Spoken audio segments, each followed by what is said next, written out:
যেখান থেকে সাবর্ণ রায়চৌধুরী পরিবার পরিষদের লড়াই, সেখান থেকে আমরা কলকাতা হাইকোর্টেতে আমরা মামলা নিয়ে এলাম। এবং শুধু তো আমরা নই, আমরা কখনো সাবর্ণ রায়চৌধুরী পরিবার নিজেদের বড় বলে মনে করি না। আমরা সব সময় আমাদের পূর্বপুরুষ লক্ষ্মীকান্ত বলুন, কামদেব ব্রহ্মচারী, তারা সমস্ত মানুষকে নিয়ে কাজ করেছে। আমরাও কিন্তু এই যখন জনস্বার্থ মামলা করলাম, আমরা তো অসংখ্য মানুষকে, যে 9জন কলকাতার বিশিষ্ট মানুষেরা আমাদের সঙ্গে ছিলেন, রতীন্দ্রনাথ মুখোপাধ্যায় ছিলেন, রাধারমণ রায় ছিলেন, ডক্টর সুবীর দত্ত ছিলেন, ওর বিভিন্ন প্রফেসররা ছিলেন, আমরা সবাইকে নিয়ে আমরা কলকাতা হাইকোর্টে গিয়ে জানতে চাইলাম, কলকাতা কি 300 বছর পুরনো?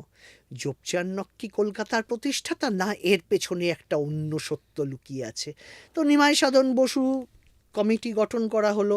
নিমাই সাধন বসু, বরুণ দে, সুশীল চৌধুরী, অরুণ দাশগুপ্ত, প্রদীপ সিনহা, এই 5জন সেই সময়কার সবথেকে বড় ইতিহাসবিদকে নিয়ে কমিটি গঠন করা হলো। এবং সেখানেতে আলটিমেটলি তারা দেশ বিদেশে গবেষণা করার পর কমিশন যেভাবে কাজ করে, তারা কাগজে টিভিতে বিজ্ঞাপন দিল, কারোর কাছে যদি কোনো ডকুমেন্ট আসে, ইনফরমেশন বিভিন্ন জায়গা থেকে তো নিশ্চয়ই এসেছে। 3টে ইনফরমেশন জমা পড়লো, 3টেই আমাদের সমর্থনে। যোগচার্ণকের ফরে বা যোগচার্ণক কলকাতার প্রতিষ্ঠাতা একটা লাইনও কেউ জমা দিতে পারলো না। কেন?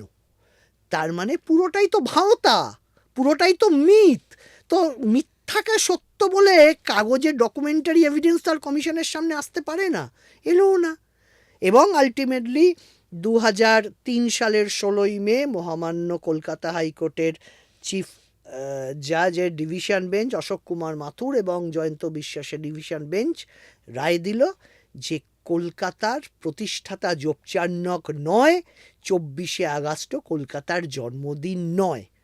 এবং তারপরেতে অ্যাজ ইউজুয়াল সারা পৃথিবীর মিডিয়া, সেই সময় তো একটা মিডিয়া বুম চলছিল, খাস খবর এখন এইসব ছিল, তো জানো তুমি সেগুলো। তো অজিত পাজা তো আমাদের কাউন্সিল ছিলেন, ভাস্কর সেন ছিলেন, সরজিৎ রায়চৌধুরী ছিলেন। তো 4:15 সময় কোর্টের বাইরেতে প্রেস মিট হবে।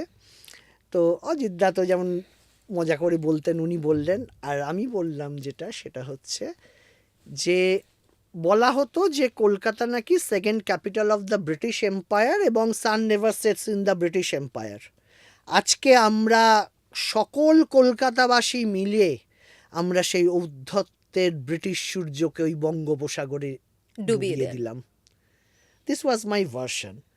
তো সেখানেতে আমার প্রতিটা কথা আমি যেখানেই বলে না থাকি, যে কোনো পডকাস্টে বলি, যে কোনো ছাত্রছাত্রীদের সামনে বলি, এইটা দেখো যে আমি কিন্তু শুধু সাবর্ণ রায়চৌধুরী পরিবারের আমি জয়গান করি না, আমি প্রতিটা মানুষের পরিবারকে আমি সম্মান করতে চাই, যাদের কর্মকাণ্ড, যাদের পূর্বপুরুষদের কর্মকাণ্ড নিয়ে আজকে কলকাতায় আমরা সবাই বসবাস করছি।